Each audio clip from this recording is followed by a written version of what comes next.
ఎక్కువ డబ్బులు ఇస్తే ఆడడానికి నేనెప్పుడు రెడీ అంటున్నారు మిల్కీ బ్యూటీ తమన్నా. ఈ అమ్మడు మంచి నటే కాదు, మంచి డాన్సర్ కూడా. ఇటీవలే డాన్సింగ్ కింగ్ ప్రభుదేవాతో నటించి ఆయన నుంచి మంచి డాన్సర్ అనే కితాబును కూడా అందుకున్నారు. అందాల ఆరబోత విషయంలో హద్దులు చెరిపేయడానికి ఎప్పుడు సిద్ధమే అనే ఈమె ఇటీవల ఐటమ్ సాంగ్స్కు సై అనడం చూస్తున్నాం.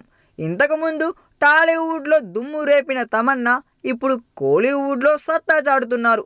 దేవి చిత్రంతో మరోసారి బాలీవుడ్ ప్రేక్షకులకు ముందుకు వెళ్ళిన ఈ జానా అక్కడ జరిగిన ఓ కార్యక్రమంలో పాల్గొని కాస్త సంచలన వ్యాఖ్యలు చేసి వార్తల్లోకి ఎక్కారండోయ్. నటులతో సమానంగా పారితోషికాన్ని డిమాండ్ చేస్తున్న బాలీవుడ్ నటీమణుల కోరికను తాను స్వాగతిస్తున్నానని పేర్కొని పెద్ద చర్చకే తెరలేపారు. కథానాయకుల పారితోషికాలు కథానాయికల కంటే పలు రేట్లు అధికంగా ఉన్నాయని కూడా పేర్కొన్నారు. ఇకపోతే తాను కొత్త నటులతో సింగిల్ సాంగ్లో నటించి అధిక పారితోషికం పుచ్చుకుంటున్నాననే ప్రచారం జోరుగా సాగుతుందని, అందులో తప్పేముంది, ఎవరైనా డబ్బు కోసమే పనిచేస్తారని చెప్తుందండి ఈ బామ్మ.